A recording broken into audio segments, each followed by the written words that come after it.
바랍니다. 오늘 우리가 읽으신 베드로후서 2장 4절에서 10절 말씀 통해서 불법에 대해서 말씀을 전하도록 하겠습니다. 이미 작년에 12월 달에 불법과 관련된 그런 설교를 했는데요. 불법에 판치는 대한민국이라고 하는 그런 제목의 설교를 했었습니다. 그 이전에도 2017년도에도 비슷한 설교를 했는데 강도 만난 대한민국이다라고 하는 우리나라를 이제 제목으로 해서 올린 적이 있습니다. 지금 우리가 계속해서 불법적인 그런 일들을 보고 듣게 되는데요. 앞으로 이러한 일들이 점점 더 많이 일어나게 될 거라고 보여집니다. 먼저 다시 한번 이 불법에 대해서 우리가 한번 살펴보도록 하겠습니다. 불법이라고 하는 것은 법을 안 지킨다라고 하는 말입니다. 그리고 여기서 법이라고 하는 것은 하나님의 법을 이야기하고 있습니다.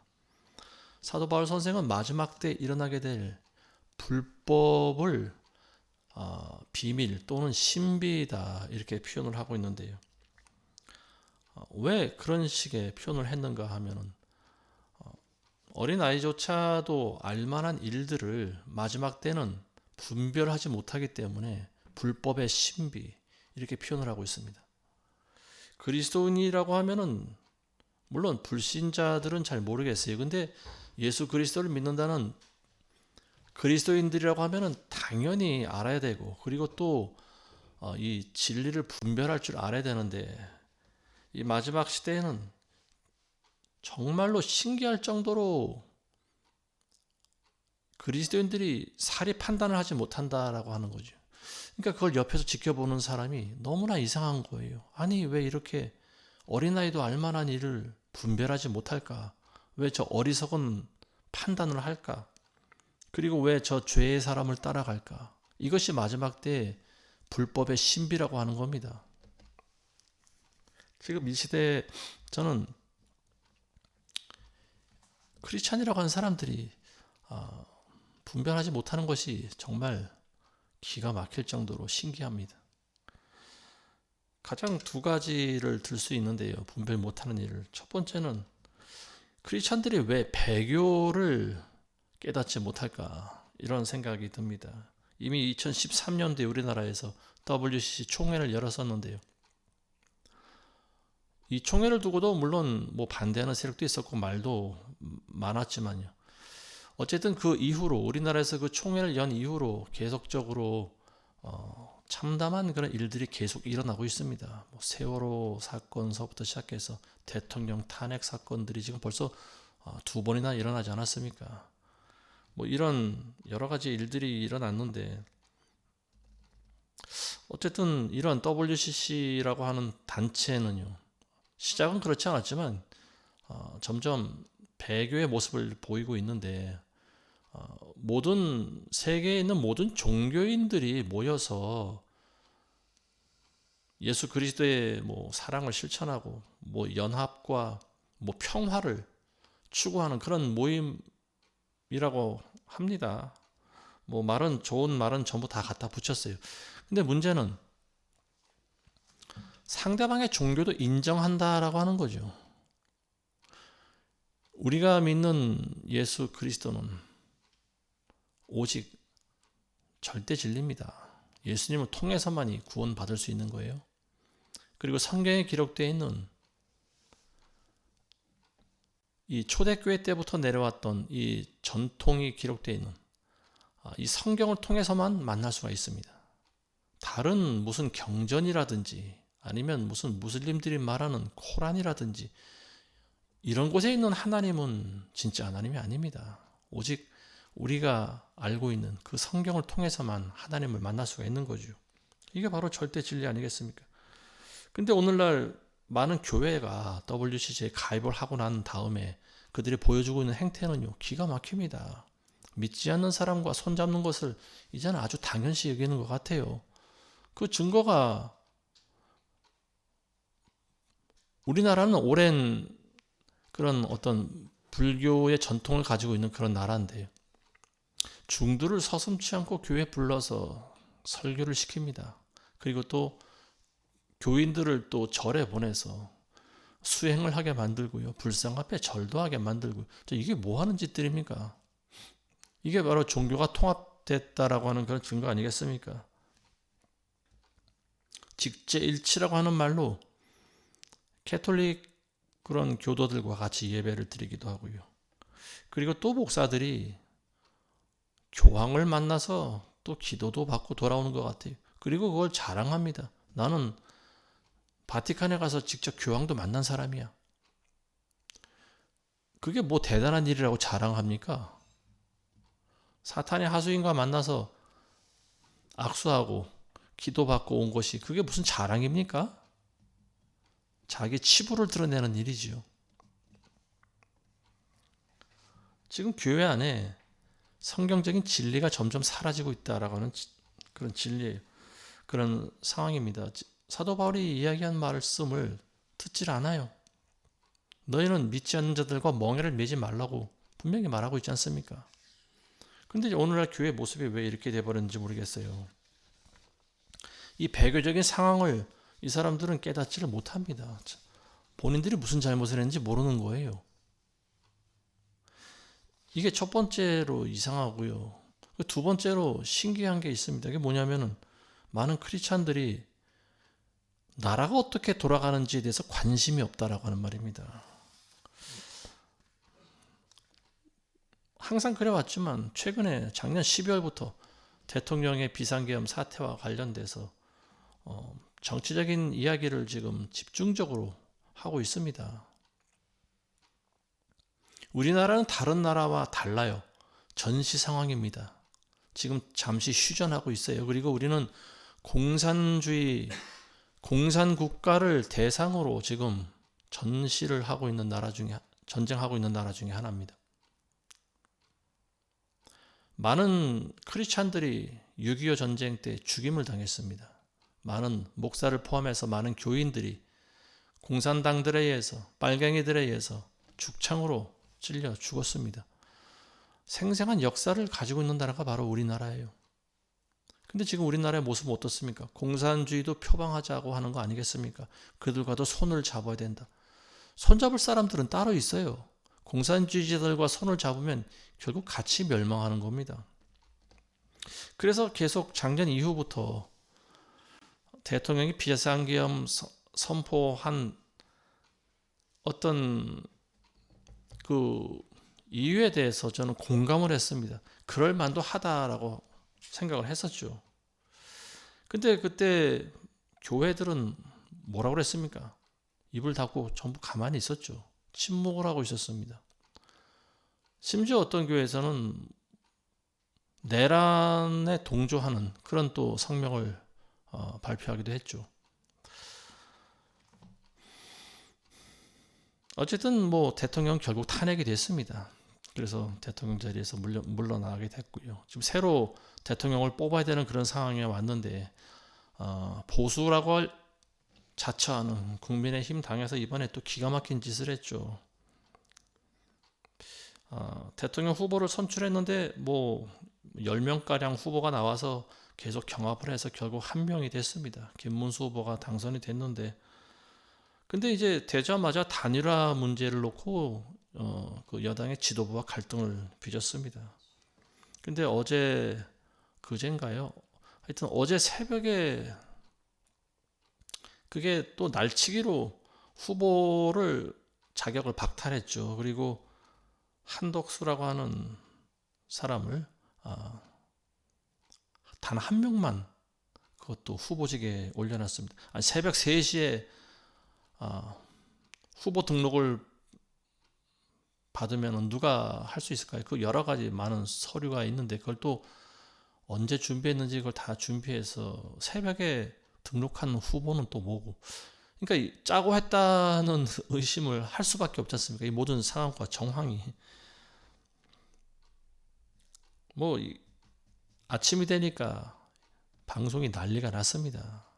많은 여당 의원들과 그리고 또 많은 사람들이 또 우파와 관련된 이런 많은 패널들이 나와서 이거는 뭐 날치기 수법이다. 뭐 공산당도 이렇게 하지 않는다. 국민의힘을 뭐 다시는 이제는 지지하지 않겠다. 뭐 이런 말들이 지금 막 쏟아지고 난리가 났습니다. 그래서 뭐 이제 법원에까지 가서 무슨 가처분 소송을 내기도 하고, 이 김문수 의원 같은 경우에는 가장 억울하겠죠. 돈까지 경합 때마다 1억씩 3억이 들어갔습니다. 당에 기부를 하고, 그리고 다른 의원들과 얼굴 붉혀가면서까지 경합에서 차기 대선 후보로 1등을 했습니다. 그래서 당 후보가 됐는데 숨 돌릴 새도 없이 와서 당 대표라고 하는 사람이 와가지고 빨리 한덕수라고 하는 사람과 다시 또 단일화 후보를 하자, 뭐 이렇게 이야기를 하는 거 아니겠습니까? 단일화를 하지 않겠다고 이야기한 것은 아니죠. 근데 지금 막 경선에서 후보가 된 사람한테 숨 돌릴 사이도 주지 않고 단일화 하라고 했는데, 단일화 하자고 하는 후보가 사실은 이 사람은 국민의힘 당 소속도 아니고, 그리고 어떤 다른 이 후보들처럼 서로 경합을 해서 어떤 자신의 그런 정치적인 소신과 발언을 드러낸 사람도 아니고, 그냥 뭐 헌법을 뭐 개혁하겠다라고 하는 이야기만 하면서, 그리고 당내 지지율이 높다라고 하는 이유 한 가지만으로 이 사람과 지금 경합을 둘이서 또 단일화를 하라고 하는 건데, 이건 누가 보더라도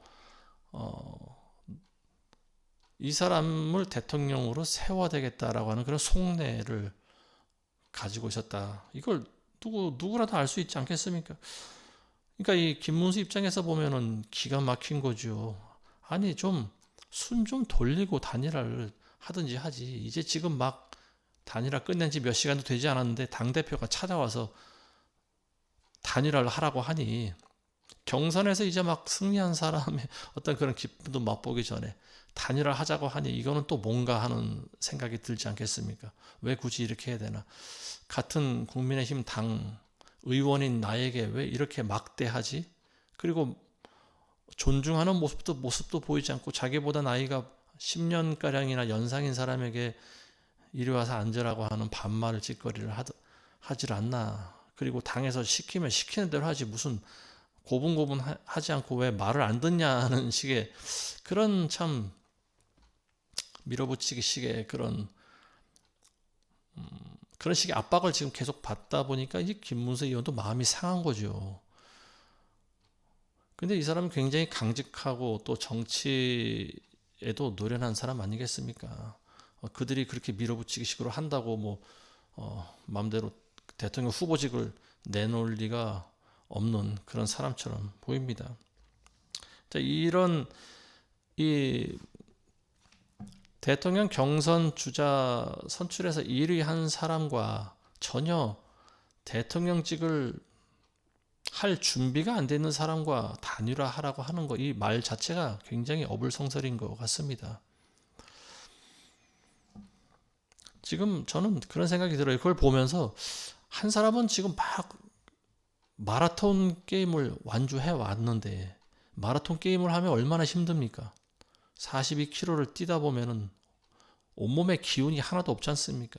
그리고 막 지금 갈증이 나서 물도 마셔야 되는 상황이고, 숨을 돌려야 되는데 숨 돌릴 사이도 주지 않고, 물 한 모금 마실 사이도 주지 않고, 자, 이제 또 너가 이제 승리했지만 또 다른 상대가 나타났으니까 다시 마라톤 게임을 또 뛰어야 된다. 지금 이런 형국 아니겠습니까? 이건 정말로 말도 안 되는 소리죠. 더군다나 상대방 선수는 선수협회 등록도 안 하고 회비도 안 낸 사람입니다. 근데 단지 저 사람이 잘 뛸 것 같으니까 너가 지금 1등 했으니까 저 사람과 다시 한번 또 뛰어봐. 이런 거예요, 바로. 이게 기가 막힌 거죠. 말도 안 되는 소리 아니겠습니까? 경선 과정에서 원래 승리했으면 그 승자에게 당의 업무권을 줘야 됩니다. 그걸 당무권이라고 하는데, 근데 아무런 당무권도 주지 않아요. 그리고 계속 단일화만 밀어붙이면서 왜 단일화 빨리 안 하냐? 이 사람 입장에서는 마음이 상한 거죠. 단일화를 안 하겠다고 한 게 아니라 일주일 정도라도 시간을 줘야 되지 않겠느냐. 그리고 저 사람도 그동안 나름대로 자기가 대통령이 되려고 하면은 어떤 기본적인 정치적인 어떤 발언과 그리고 그런 운동하는 걸 보면서 그리고 단일화를 해야 더 시너지 효과가 나지 않겠느냐. 이 사람 말에 뭐 전혀 틀릴 바가 없습니다. 근데 이 국민의힘에서는 무슨 이유인지 모르겠어요. 계속 밀어붙이게 합니다. 하루 이틀 계속 밀어붙이게 하고 단일화를 빨리 하라 그러고 협박을 해댑니다. 그러니까 그런 과정 중에서 이 사람은 단일화를 하고 싶은 마음이 싹 사라져 버린 거죠. 이 당 대표들이 왜 나에게 와서 이런 식의 압박을 해댈까? 그리고 대통령을 하겠다는 저 사람은 도대체 뭔가? 나는 왜 힘들게 돈까지 3억씩 내고 친한 의원들과 얼굴 붉혀가면서 겨우 경합을 해서 올라왔는데 내가 왜 다시 저 사람과 싸워야 되냐? 왜 나는 자격이 되지 않는 사람과 또 싸워야 되지? 이런 생각이 들지 않겠습니까? 저부터도 그러겠어요. 사람을 왜 기분 나쁘게 하냐라고 하는 거죠. 그러니까 이제 그런 것들이 어찌 보면 정치적인 요령인 것 같은데 이 당대표라고 하는 이 두 사람, 뭐 쌍곤이라고 요즘 불리는데 이 두 사람들은 이제 그러한 감각이 없는 사람들이고 제가 봤을 때 그리고 뭔가에 굉장히 쫓기는 듯한 그런 모습을 보이는 것 같습니다. 방금 경선에서 1등한 사람한테 찾아와가지고 자 이제 또 단일화하자. 이건 무슨 예입니까? 이거는 굉장히 무지한 거지요. 이 사람 둘이 제가 봤을 때는 국민의 힘을 분열시켜 버리는 것 같습니다. 이 두 명이. 그래서 새벽에 결국 날치기 통과식으로 자기네들끼리 뭐 비대위를 열어가지고 김문수 후보를 제명시켜 버렸는데요. 그러니까 김문수 후보가 거기에 호락호락 또 굴하지 않죠. 그래서 또 뭐 법원에 가처분 신청을 내고 결국 당에서는 모든 당원들에게 그 설문조사를 했습니다. 그래서 한덕수 후보를 새로 후보로 세우려고 하는데 여기에 대해서 의견이 어떠냐. 그래서 다 조사를 했어요. 근데 결론적으로 반대했습니다. 반대표가 나왔어요. 원래대로 김문수 후보를 대통령 후보로 뽑는 것이 맞다. 뭐 근소한 차이로 이겼다고 하는데 어쨌든 한덕수 후보와 한덕수를 지지했던 국민의힘 당에 있던 그 대표들은 당의 분열을 초래한 사람들로 지목이 되고요. 그리고 그 책임을 지고 한 명이 그 자리에서 물러난다라고 뭐 이야기를 한 것 같습니다. 어쨌든 이런 일들을 보면서 드는 생각이 이 여당에 대한 신뢰도가 좀 많이 떨어지는 것 같습니다. 우리가 그동안 뭘 보고 저런 사람들을 밀어줬을까 그런 생각이 드는 거예요. 작년에 윤 대통령이 계엄 선포했을 때 우리는 추운 겨울날 밖에 나가서 싸우지 않았습니까? 왜 싸웠어요? 우리나라에 그나마 보수의 희망이라고 보여지는 당을 지지하고 그리고 대통령을 보호하기 위해서 우리는 싸웠습니다. 그리고 그렇게 한 이유가 적어도 우리나라를 빨갱이들에게 넘겨주지는 말아야 되겠다. 빨갱이는 다름 아닌 민주당이죠. 지금 민주당은 예전의 민주당이 아닙니다. 예전의 민주당은 단지 군부 독재와 싸웠던 사람들이 민주당입니다. 근데 지금의 민주당은 어떤 모습을 보이고 있습니까?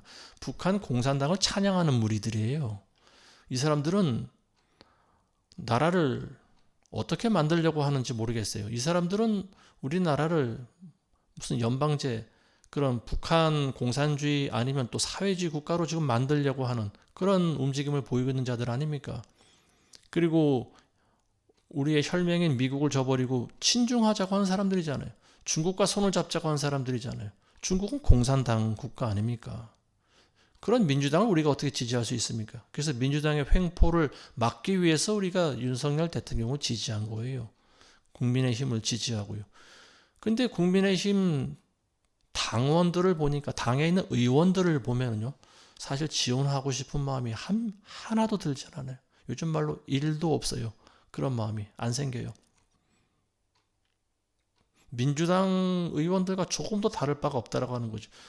물론 정치 세계가 더럽다라고 하는 것은 알고 있습니다. 그렇지만 우리가 그나마 그리스도인으로서 정치에 관여를 하고 그리고 여당을 지지하는 이유가 바로 보수이기 때문에 그래요. 그리고 보수라고 하는 것은 그리스도인으로서 보수를 지지하는 단 한 가지 이유를 들라고 하면은요, 종교에 대한 자유를 보장하기 때문에 그렇습니다. 종교에 대한 자유가 보장되지 않으면 우리 크리스찬들은 설 자리가 없어지는 거죠. 교회는 무너지고 우리는 복음을 전하지 못하게 됩니다. 바른 소리를 하지 못해요. 어디 가서 예수 그리스도를 믿는다는 소리를 하지 못합니다. 그래서 우리가 보수를 지지한 거예요. 민주당이 득세하면 어떻게 되겠습니까? 공산당들이 득세하게 되면 가장 먼저 종교가 탄압을 받게 돼 있습니다. 북한에 무슨 교회가 있습니까? 북한에서는 예수 믿는다고 하면 다 잡아서 죽이는 그런 나라가 북한 아닙니까? 근데 북한을 표방하자고 하면은 결국은 이 땅의 그리스도인들은 살아남기 힘들다라고 하는 거죠. 그래서 우리가 보수를 지지한 거예요. 근데 어쨌든 1년에 이번에 사태를 보면서요. 자기네들이 선출해서 뽑은 그 후보조차도 저렇게 간단히 제명시켜버리고 또 새로운 자기네들 마음에 드는 후보를 대통령 후보로 세우려고 하는 것을 보면서 이 사람들에 대한 어떤 기대감과 이런 것들이 싹 사라지는 것 같습니다.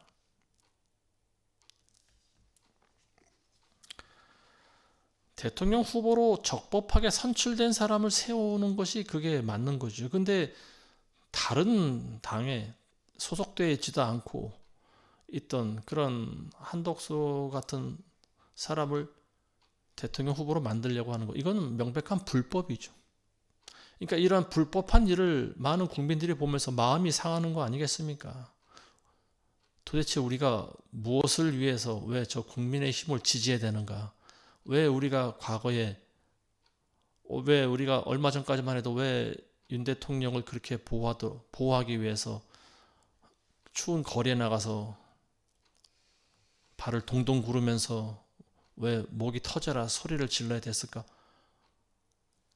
우리가 해왔던 그 모든 것들이 지금 의미가 없어지는 듯한 그런 양산을 지금 만들어 버렸습니다. 국민의힘 지도부에서. 도대체 왜 이런 식의 모습을 보이고 있을까? 지금 하나가 돼서 싸워도 이기기 힘든 판에 지금 자기들끼리 자중질환이 일어나고 있지 않습니까? 그리고 지도부의 그런 어리석은 행동으로 인해서 아마 본인들이 뭔가 추구하고 있는 본인들만의 이익이 있었겠죠. 그렇지 않으면 그렇게 밀어붙이기식으로 당을 이끌어갈 수 있습니까? 많은 사람들이 그걸 보면서 굉장히 실망을 많이 했습니다. 보수정당이 지금 무너지는 것을 보는 것 같아요. 근데 이런 모든 것들이 이미 이런 불법이 이미 판을 치고 있는 그런 세상에서 양심에 화인 맞은 사람들이 지금 이런 불법적인 일을 벌이고 있는 그걸 지금 보고 있는 거예요. 어쨌든 다행히도 어제 밤늦게까지 당원들 대상으로 설문조사했는데 결국 다시 원래대로 김문수 후보가 대통령 후보로 그 후보직을 이제 유지하게 됐습니다. 참 다행한 일이라고 보여지는데요. 근데 어쨌든 국민의힘 당 안에 있는 그런 그 당 대표들과 일부 의원들, 뭐 이런 한덕수를 지지했던 사람들, 그리고 또 이 여당 안에서도 보면 이런 여러 가지 또 생각을 가지고 있는 사람들이 많이 있는 것 같아요. 이런 일들을 보면서 드는 생각이 그동안 해왔던 우리가 보여줬던 그런 민주화의 가치를 담고 있다라고 하는 그런 보수가 지금 괴멸되고 있는 것이 아닌가 뭐 이런 생각이 듭니다. 어쨌든 불법한 일이죠. 이런 일들. 자, 말이 좀 길어졌는데요. 자, 데살로니가후서 2장 3절에 보시면 이런 말씀이 있습니다. 아무도 어떤 모양으로든지 너희를 미혹하지 못하게 하라. 이는 먼저 배교하는 일이지 않고서는 그날이 오지 아니함이라. 그리고 나서 죄의 사람 곧 멸망의 아들이 나타나리라. 멸망의 아들, 죄의 사람은 적그리스도를 말하는 거죠. 적그리스도라고 하는 말의 의미는요, 그리스도를 똑같이 닮은 사람을 말합니다. 근데 그리스도를 대적하는 사람을 말하는 거예요. 겉으로는 그리스도의 모습을 하고 있지만 속 안에는 이리와 늑대가 들어있다라고 하는 거죠. 마귀가 들어있다라고 하는 거죠. 그 사람이 바로 적그리스도입니다. 그리고 적그리스도가 나타날 때는 이 세상에, 온 세상에 불법이 가장 성할 때입니다. 지금 우리나라에 미혹이 굉장히 많이 뿌려져 있어요. 그러니까 많은 사람들이 분별을 못합니다. 무엇이 옳고 그른지 몰라요. 뭐가 참이고 거짓인지, 뭐가 진리고 뭐가 비진리인지 구별을 못한다라고 하는 거죠. 엄청나게 많은 미혹이 뿌려져 있기 때문에 그래요. 지금 보수의 가장 큰 적은 누굽니까? 민주당 대표죠. 이 사람은 정과 사범인데 매 설교 때마다 이 사람 이야기를 하는 것이 옳은가? 저는 그런 생각이 들기도 해요. 그럴 만한 가치가 있는 사람인가? 이 사람이 어쨌든 중요한 사람은 아니지만 그러나 어쨌든 이 사람 한 명으로 인해서 우리나라의 운명이 좌우될 수도 있다라고 하는 측면으로 보면은 조금 시간을 들여서라도 이 사람의 정체에 대해서 언급을 하는 것이 맞다라고 하는 생각이 듭니다. 어쨌든 이 사람은 정과 사범이고요. 그리고 거짓말을 밥 먹듯이 하는 사람입니다. 근데 많은 사람들은 그걸 모르는 것 같아요. 거짓말을 해도 거짓말인 줄을 모르는다라고 하는 거죠. 그리고 입에서 아무리 비인격적인 말을 하고 욕을 하고 남을 비난하고 그런 생거짓말을 해도 사람들은 그거를 좋게 본다라고 하는 거예요. 이것이 지금 우리나라가 얼마나 미혹되어 있는지를 알 수 있는 부분인 것 같습니다. 이 사람은 이제 지금 대통령 후보로 등록을 하고 나서 하여튼 뭐 자기가 그렇게 많은 죄를 저질렀는데도 불구하고 자기는 청렴결백하다고 나와서 거짓말을 합니다. 그리고 자기가 그렇게 누명을 썼다라고 하는 거죠. 내가 지금 이런 범죄자의 프레임을 쓴 것은 전부 언론들과 자기를 공격하는 그런 자들에 의해서 자기가 이런 억울하게 누명을 썼다라고 하는 거예요. 그리고 지금 사법부에 대해서 또 언급을 했죠. 사법부가 자기를 향해서 뭐 총알을 난사하면 뭐 사법부를 손봐야 되지 않겠냐 뭐 이런 소리를 합니다. 대통령이 되면 법도 바꾸겠다라고 하는 거죠. 이미 여러 번 언급을 했습니다. 자기가 대통령이 되면 헌법을 바꾸겠다고 그랬어요. 자기의 모든 죄는 다 덮고 그리고 헌법을 바꿔서 결국은 우리나라를 자기가 원하는 방향대로 끌고 가겠다라고 하는 거 아니겠습니까? 이게 기가 막히는 거예요. 이런 범죄자 거짓말쟁이를 우리나라에 30%가 넘는 사람이 이 사람을 지금 지지하고 있다라고 하는 거예요. 우리나라에 지금 미혹이 어디까지 뿌려져 있는지 정말 한숨도 안 나와요. 지금은 데살로니가후서 2장 7절 이후에 보면 이런 말씀이 있습니다. 불법의 신비가 이미 활동하고 있나니 현재는 막는 자가 있어 막을 것이나 그가 그 길에서 옮겨질 때까지만 그리하리라. 그리고 나서 그 불법자가 나타나리니 주께서 그를 자기 입에서 나오는 영으로 소멸하시고 그의 찬란한 오심으로 제거하리라. 그 불법자가 오는 것은 사탄의 역사에 따라 모든 능력과 표적과 거짓 이적과 멸망하는 자들 안에 있는 모든 불의의 속임수로 오는 것이니 이는 그들이 진리의 사랑을 받아들이지 아니하여 구원을 받지 못하였기 때문이라. 이로 인하여 하나님께서 그들에게 미혹의 역사를 보내시어 거짓 것을 믿게 하심은 진리를 믿지 않고 불의를 좋아하는 모든 자로 심판을 받게 하려 하심이라. 이미 지금 불법의 신비가 초대교회 때부터 활동하고 있다. 사도 바울이 그런 말하고 있습니다. 불법의 신비가 활동하고 있다는 말은 뭡니까? 사탄 마귀가 불법적으로 역사하고 있다라고 하는 거죠. 사탄 마귀는 하나님을 대적하는 가장 큰 원조 아닙니까? 지금은 어떻게 했어요? 2000년 동안 이 땅에 엄청나게 많은 지금 불법한 일들이 이 땅 안에 그리고 이 땅 위에 뿌리를 내리고 있다라고 한 말입니다. 적그리스도 이 정체가 점점 이제는 드러나는 때가 가까이 오고 있는 것 같습니다. 누가 적그리스도인지 몰라요. 근데 어쨌든 인간의 몸을 입고 온 광명의 천사와 같은 그런 존재로 나타난 사람, 그리고 이 사람이 처음에는 전 세계인들의 인기를 얻기 위해서 많은 일들을 하고 자유와 평화를 위해서 일하고 하겠지만 나중에는 이제 정체를 드러내죠. 후 3년 반에 가면 어떻게 됩니까? 자기의 정체를 드러내는 거예요. 그리고 자기가 하나님이라고 합니다. 그리고 가장 높은 곳에 올라가서, 가장 높은 곳이라고 하는 것은 종교인들이 추구하고 있는 가장 높은 자리에 올라가는 거죠. 지금 그 자리가 어떤 자리일까요? 전 세계인들이 추앙하는 자리, 동경하고 바라보고 있는 자리가 바로 바티칸 교황이 앉아 있는 자리 아닙니까?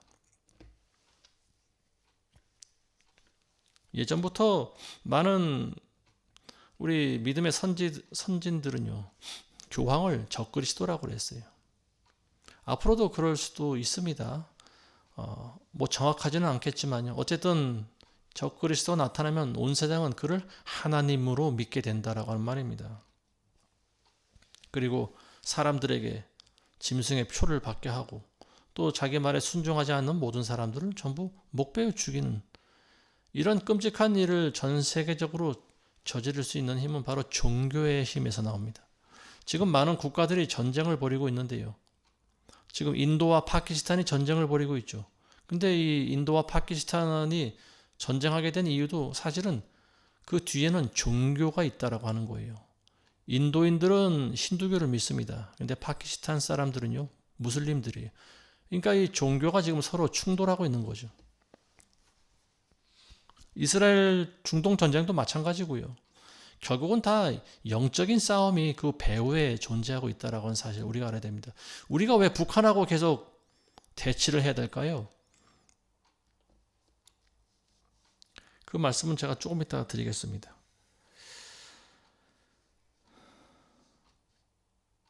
어쨌든 적그리스도가 등장하면요, 능력과 표적과 이적을 나타내고 사람들을 미혹한다라고 하는 거죠. 근데 많은 사람들이 적그리스도를 그리스도로 알고 있다, 알게 된다라고 하는 말입니다. 앞으로. 그리고 이런 사람들은 어떤 사람들이냐? 예수 그리스도를 평소에 예수 그리스도의 말씀에 순종하지 않고 세상을 사랑하는 사람들이에요. 이 사람들 구원받지 못한 사람들이죠. 그리고 불의를 좋아하는 자들입니다. 그래서 하나님께서 이런 사람들을 심판하기 위해서 거짓 것을 믿게 하셨다라고 하는 말입니다. 미혹을 허락하신 거예요, 하나님께서. 누가복음 22장 37절에 보시면 이런 말씀이 있습니다. 내가 너희에게 말하노니 그가 불법자들과 동일하게 간주되었다고 기록된 이 말씀이 내 안에서 반드시 이루어져야 하리니 이는 나에 관한 일들이 끝이 있음이라고 하시니라. 예수님께서 하신 말씀이에요. 병사들에게 붙잡혀서 이제 빌라도 법정으로 끌려가기 전에 예수님이 이런 말씀하십니다. 그가 불법자들과 동일하게 간주되었다고 기록된 그 말씀이 내 안에서 이루어져야 된다. 내가 그와 같이 불법자로 역임을 받게 된다라고 한 말입니다. 범죄자들 취급을 받게 된다라고 하는 거예요. 그래서 예수님은 빌라도 앞에 끌려가서 온갖 고초를 다 당하고 십자가에 돌아가시지 않았습니까? 이 말씀하고 얼마 안 있다가 가룟 유다가 병사들을 데리고 오죠. 그리고 예수님한테 와서 뺨에 입을 맞추죠. 이게 신호가 된 거죠. 이 사람이 예수다라고 하는 거예요. 병사들이 예수님 붙잡아 갑니다. 그리고 어쨌든 그 이후로 당한 고난에 대해서 우리가 잘 알고 있는 거죠. 마지막 때 이 불법이 성할 때는요, 크리스찬들이 박해를 받습니다. 이건 정한 거예요. 정해진 거예요. 그리스도인들은 예수님 오실 때까지 고난과 박해를 받습니다. 그런데 오늘날 많은 크리스찬들이 박해를 받나요? 고난을 받나요? 고난을 회피하죠. 십자가의 길을 걸어가기 싫어한다라고 하는 거예요. 이게 마지막 때 미혹이라고 하는 겁니다. 나는 편하게 잘 먹고 잘 살면서 나는 아무런 주변으로부터 압력도 받지 않고 나는 그저 행복하게만 살면 된다라고 하는 이게 뭡니까? 바로 번영주의 복음인 거예요. 이게 기복주의, 번영주의 복음이에요. 이런 복음은 없습니다. 크리스찬들은 역사적으로 매 순간 그리고 어느 나라에서나 고난을 당합니다. 우리나라도 마찬가지고요. 근데 이례적으로 우리나라 남한에서만큼은 70년 동안 고난이 없어요. 아주 짧은 기간입니다. 역사적으로 볼 때는 짧은 기간이에요. 근데 우리나라에서는 고난이 없어요. 그게 하나님께서 허락하신 기간이라고 보여져요. 왜냐하면 먹고 살아야 되잖아요, 우리도. 전쟁으로 우리나라가 지금 아무것도 없어졌지 않습니까? 6.25 전쟁 때. 다시 살아날 수 있는 기회를 주신 거죠. 근데 북한은 달랐어요. 북한에 있는 크리스찬들은 불같은 시련을 받았습니다. 공산당들에 의해서 쫓겨다니다 붙잡히면 총살을 당하고요. 죽창에 의해서 죽임을 당하고 모든 교회는 다 불타버렸습니다. 지금 북한에 교회가 있습니까? 없어요. 하나도 없어요. 크리스찬이라고 있는지는 모르겠지만 이 사람들은 내가 어디 가서 크리스찬이라고 떳떳이 이야기를 하지 못합니다. 왜 그럴까요? 북한 땅에는 김일성 부자가 신이 되었기 때문에 그렇습니다. 그러니까 지금 북한이라고 하는 곳은 어떤 곳인가? 사이비 공산국가입니다. 사이비 집단이에요, 거기는. 그래서 교회가 있는 우리 남한과 북한이 지금 계속 대치할 수밖에 없는 거죠. 우리 두 나라가 북한과 남한이 싸운다고 하면요, 그건 바로 영적인 싸움이 될 것입니다. 영적인 싸움인 거예요. 물론 겉으로 보여질 때는 뭐 어떤 그런 정체성과 정치적인 그런 싸움이 되겠지만은 그 배후에는 영적인 세력이 도사리고 있는 거예요. 그래서 우리는 그들과 하나가 될 수 없다라고 하는 말입니다. 예수 그리스도가 어떻게 마귀와 하나가 될 수 있겠습니까? 절대 있을 수가 없는 일이죠.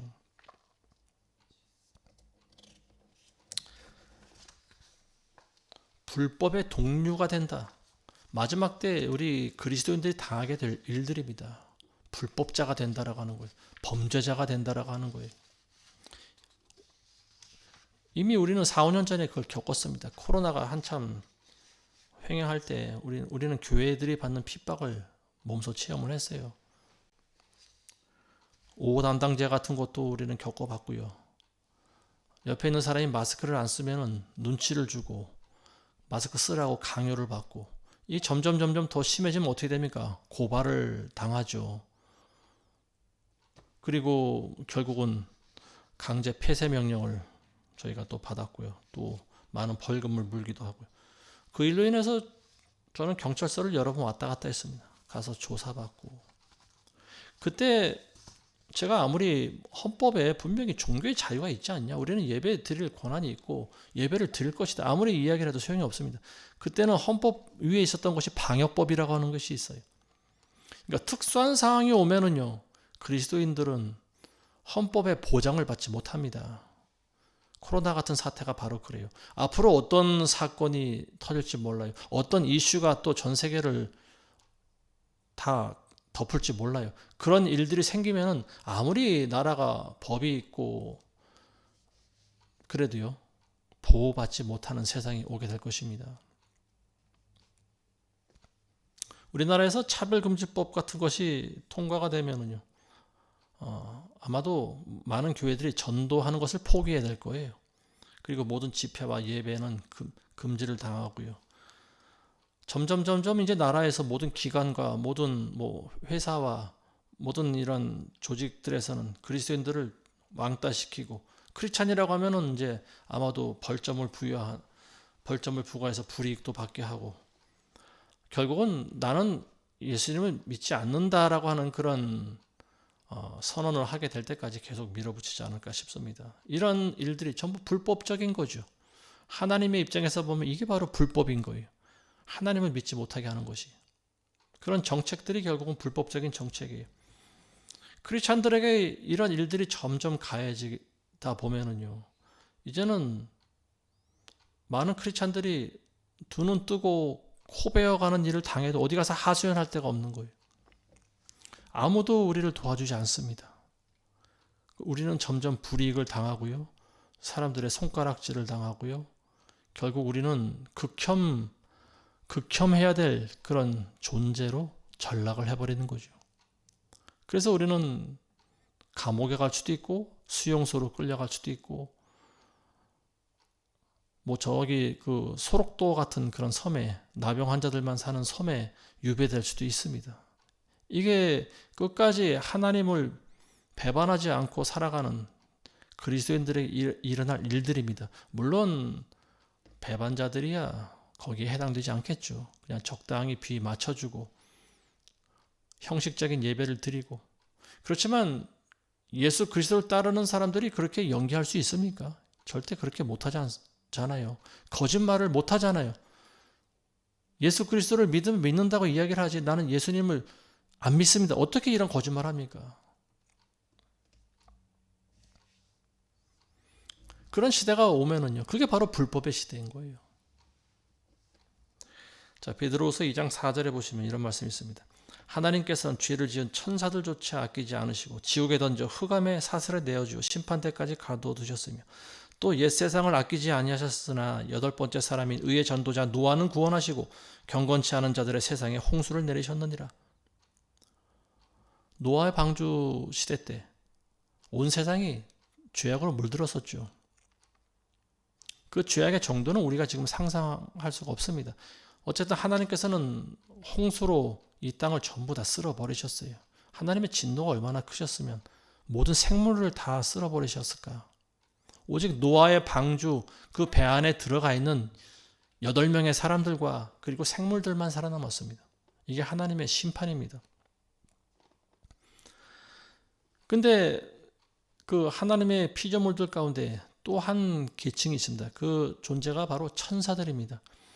죄를 지은 천사들조차 아끼지 않고 하나님께서 지옥에 사슬로 묶어두셨다 이렇게 기록하고 있습니다.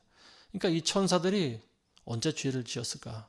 노아의 방주 사건 때 창세기 6장에 보시면 그런 말씀이 있습니다. 하나님의 아들들이 사람의 딸들에게 들어가서 자식을 낳았는데 이 자식들이 고대 용사들이다 이런 기록이 있습니다. 여기서 말하고 있는 하나님의 아들들이라고 하는 것은 천사들을 이야기하고 있는 거죠. 그러니까 천사와 인간이 아이를 낳았다라고 하는 거예요. 이게 상식적으로 이해가 되지 않았지만 어쨌든 성경에 그런 기록이 있습니다. 천사와 사람 사이에서 자식이 태어났는데 이 사람들이 바로 고대 용사고 네피림이라고 부르는 존재들이었다라고 하는 거죠. 하나님께서는 이 땅이 엄청난 그런 미혹과 혼란 가운데 있는 모습을 보셨죠. 성적으로 문란했고요. 그리고 이상한 그런 잡종들이 또 많이 태어나고 결국은 이 세상을 쓸어버릴 수밖에 없었다라고 하는 거죠. 천사들조차 지옥에 가둬두셨다라고 하는 말이 뭡니까? 우리 인간들이야 말할 필요가 있겠냐라고 하는 거죠. 천사와 같은 하나님이 직접 부리는 그런 영적인 존재도 죄를 지으면 지옥에 가둬두셨는데 우리 인간들이야 말해서 무엇하겠냐라고 하는 거예요. 역사 이래로 하나님을 모르고 하나님을 대적했던 수많은 인간들이 지금 지옥에 들어가 있지 않습니까? 음부에 들어가 있어요. 고통 가운데 있어요. 불길 가운데 지금 존재하고 있어요. 이 사람들이 어떻게 할까요? 마지막 때, 마지막 심판 때까지 가둬두신다라고 하는 거예요. 그리고 마지막 심판은 어떤 심판입니까? 백보자 심판이죠. 천년의 왕국이 끝나고 그야말로 최후의 심판입니다. 그때 모든 천사들과 아마 지옥에 가 있는 많은 영혼들이 나와서 최종 심판을 받게 되는 거예요. 그리고 확정 판결을 받고요. 영원한 지옥불에 들어가는 일이 있게 될 것입니다. 하나님은 심판하시는 분입니다. 항상 좋으신 분만은 아니에요. 기한과 때가 있습니다. 근데 하나님께서는 지옥도 안 만들고 우리를 지옥에 보내지 않는다. 이런 말하는 사람들은 가짜입니다. 목사가 그런 말하면 그 사람 목사가 아니에요. 사꾼입니다. 예수님이 조심하라고 하신 겉으로는 양의 옷을 입고 오나 속에는 일이라 막 그렇게 말한 사람이 바로 그런 사람입니다. 지옥이 없다고 한 사람이에요. 그리고 사람들을 지옥에 보내지 않는다라고 말한 사람들, 이 사람들이 바로 가짜고 절도고 강도고 도둑들입니다. 이런 사람들은 절대 믿으면 안 되는 거예요. 하나님께서는 때가 되면 심판하시는 하나님이십니다. 예수님께서는 마태복음 24장 12절에 보시면 불법이 성행함으로 많은 사람의 사랑이 식어진다고 그랬어요. 그리고 또 겉으로 잘 믿는 종교인들을 향해서 이런 말씀도 하십니다. 이와 같이 너희도 겉으로는 사람들에게 의롭게 보이나 속에는 위선과 불법으로 가득 차 있도다. 예수님 앞에서 심판대 앞에서 나는 평소에 예수님을 열심히 믿었던 사람입니다. 이렇게 말하는 가짜들도 있어요. 근데 그런 사람들에게 예수님 뭐라고 하시냐면 내가 그들에게 분명히 말하되 나는 너희를 전혀 알지 못하니 너희 불법을 행하는 자들아 내게서 떠나가라. 예수님이 절대로 모르신다라고 하는 말입니다. 예수님이 모르신다라고 하는 말은 뭡니까? 그 사람의 존재를 모른다라고 하는 것이 아니죠. 너는 구원받을 수 없다라고 하는 말입니다. 예수님이 모른다라고 하는 말은 네가 언제 나를 위해서 그렇게 살아왔느냐라고 하는 말씀인 거지요. 너는 나를 사랑하지도 않았고 나를 위해 살지도 않았고 너가 나를 믿었다라고 하는 것은 그건 네 생각이고 너는 내 자신을 위해서 우상을 숭배하며 살았느니라. 그런 말씀인 거죠. 예수님은 속일 수 있는 사람이 없습니다. 불꽃 같은 눈동자로 지금도 우리를 살펴보고 계시는 분입니다. 천하를 속여도 예수님을 속일 수가 없습니다. 우리가 예수님을 믿는다고 하면은요, 진심으로 믿어야 됩니다. 어떻게 진심으로 믿는 게 될까요? 예수님이 하신 모든 말씀을 믿고 순종하는 거예요. 예수님 하신 말씀대로 살아가는 거예요. 그게 곧 예수님에게 순종하는 거 아니겠습니까? 저는 말씀 맺겠습니다. 데살로니가후서 2장 7절에 보시면 이런 말씀이 있어요. 사악한 자들의 음란한 행실로 인하여 고통당하는 의로운 롯을 건져내셨으니 이는 그 의인이 그들 가운데 살면서 날마다 그들의 불법적인 행동을 보고 들으므로 그의 의로운 혼이 고통을 당하였기 때문이다. 롯이라고 한 사람은 소돔과 고모라에서 유일하게 살아남은 사람이죠. 롯과 그 두 딸들, 아내까지 해서 4명이 살아남은데 아내는 또 뒤를 돌아다봐서 소금기둥이 되어버렸죠. 결국 소돔과 고모라에서 살아난 사람은 3명입니다. 롯과 두 딸들밖에 없어요. 이 롯이라고 한 사람은 우리가 생각할 때 나름대로 평가를 하겠지만요. 어쨌든 이 롯은 성경에서 의로운 사람이라고 기록하고 있습니다. 근데 이 구절이 개역 성경에 빠져 있어요. 가로를 쳐놓고 있습니다. 이게 어떤 원본엔 들어있고 어떤 원본엔 없는 것 같습니다. 이 롯이 두 딸과 잠자를 해서 암몬과 모압 족속을 낳았다. 이제 이 말을 아는 사람들은 롯이 음란한 자였을 것이다. 이렇게 이야기를 하고 있는데요. 근데 성경에는 롯이 사실은 의로운 자라고 기록을 하고 있는 거죠. 그리고 이 의로운 자 롯은 소돔과 고모라에 있는 사람들이 날마다 죄악된 생활을 하는 것을 보고 마음이 상해 있었다라고 하는 거예요. 불법한 자들이 보여주고 있는 그 행실로 인해서 이 롯은 날마다 안타까워하고 마음이 상해 있었다라고 하는 거죠. 그래서 하나님께서는 그러한 의로운 롯을 건져내셨다라고 하는 말입니다. 이 마지막 때도 이게 그대로 적용이 되는 거예요. 지금 이 마지막 시대에 불법적인 일들이 지금 계속 일어나고 있지 않습니까? 이런 일들을 보면서 의인들은 마음이 아픈 거예요. 고통을 당하고 있는 거죠. 왜 저 사람들은 저렇게 살아갈까? 왜 하나님을 저들은 대적을 할까? 고통당하는 거예요. 저들은 왜 저런 음란한 짓을 할까? 불의한 자들이라고 하는 사람들은요. 육신적이고 하나님께서 부여하신 그런 권한을 무시하는 자들이죠. 그래서 이런 사람들을 심판의 때까지 가두신다고 나와 있지 않습니까? 그리고 의로운 자들을 환난의 때에서 건져주신다라고 하는 거죠. 어떻게 건져주실까요? 아마도 휴거라고 하는 방법을 통해서 하나님께서 의인들을 들어 올리시지 않을까 싶습니다. 10절에 보시면 특히 더러운 정욕 가운데서 육체를 따라 행하고 통치권을 무시하는 자들에게 그들은 대범하고 완고해서 위험 있는 자들을 비방하기를 두려워하지 않느니라. 위험 있는 자들, 천사들을 이야기한다고 봅니다. 그러니까 이 하나님을 대적하는 사람들이 교회 안에 몰래 침투했는데요. 이런 사람들을 거짓 교사, 거짓 선지자라고 합니다.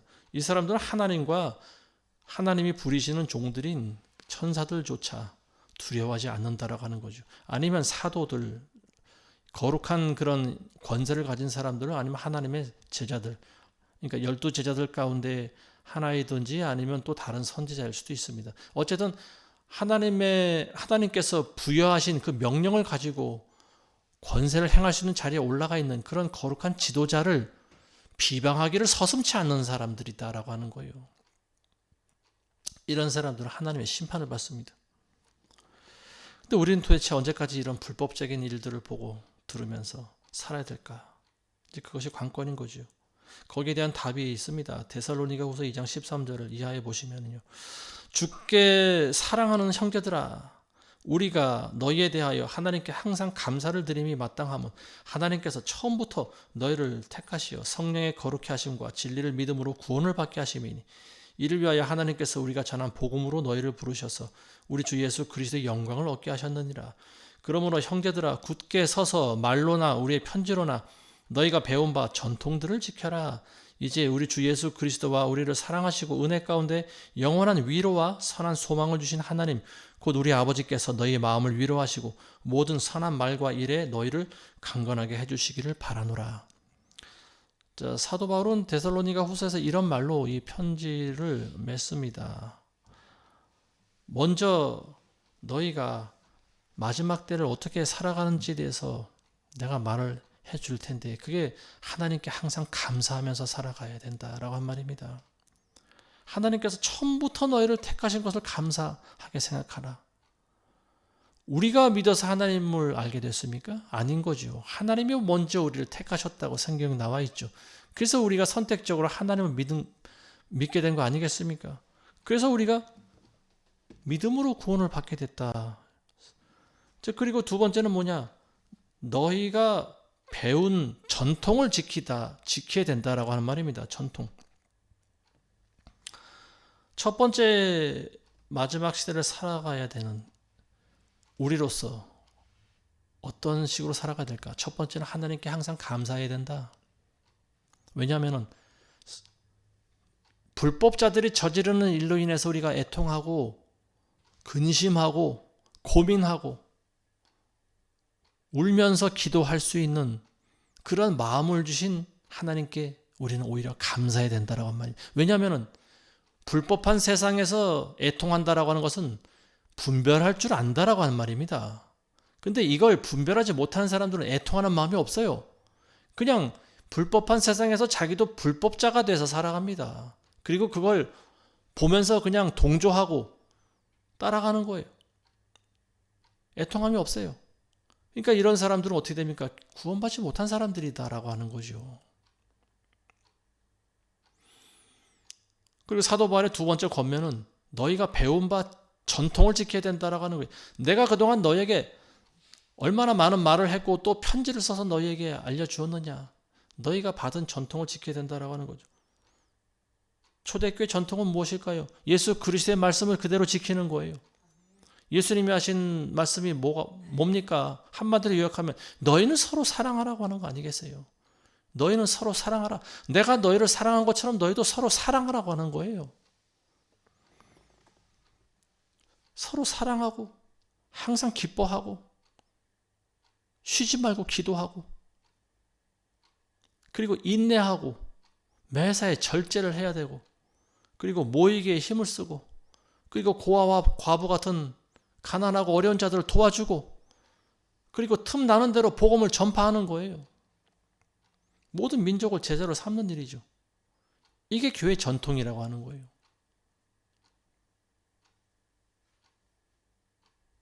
이게 바로 교회 전통이고 이게 십자가의 길입니다. 배교한 교회들이 보여주고 있는 단적인 특징은 뭘까요? 전통을 지키지 않습니다. 십자가의 길을 고수하지 않아요. 얼마든지 편하고 쉽게 갈 수 있는 길을 선택합니다. 근데 그런 복음은 없어요. 예수 그리스도를 우리가 진정으로 믿으면요. 예수님을 위해 살아갈 수 있어야 되는 거예요. 그리고 예수님 말씀대로 살아가다 보면 우리는 세상의 공격과 핍박을 받을 수밖에 없어요. 어려움이 닥칠 수밖에 없어요. 고난을 받을 수밖에 없어요. 그렇지만 우리는 포기하지 않고 인내하면서 그 길을 걸어가는 거예요. 끝까지. 울면서 걸어가는 거예요. 쓰러져도 다시 일어나서 걸어가는 거예요. 이게 십자가의 복음인 거예요. 우리는 예수님 재림할 때까지 그렇게 살아가야 됩니다.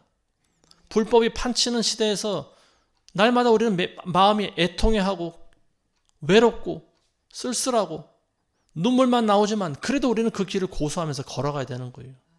왜냐하면 그 마지막에는 예수님께서 두 손을 벌리고 우리를 기다리고 계시기 때문에 그렇습니다.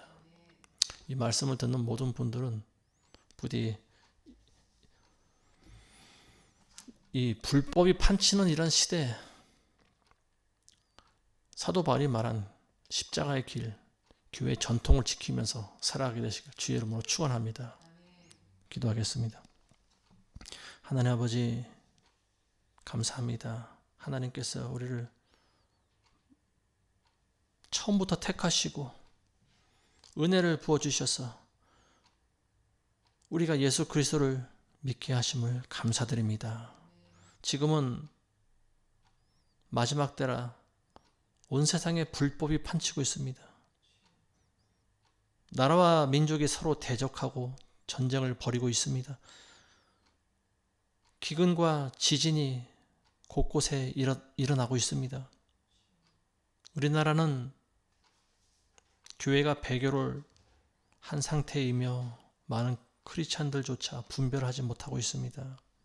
무엇이 옳고 그른지를 많은 크리스찬들이 분별을 못하고 있습니다. 십자가의 길을 고수하지 않고 교회들이 쉽고 편안한 길을 걸어가라고 합니다. 적당히 세상과 타협하면서 살자고 합니다. 하나님, 이런 불법의 때에, 미혹이 뿌려진 이때에 하나님 우리를 택하시고 우리를 건져주심을 감사드립니다. 그러나 우리가 끝까지 그러한 불법이 자행되는 것을 보면서 그들을 위해 기도할 수 있는 또한 그러한 우리 모두가 되게 도와주시옵소서. 예수님의 이름으로 기도합니다. 아멘.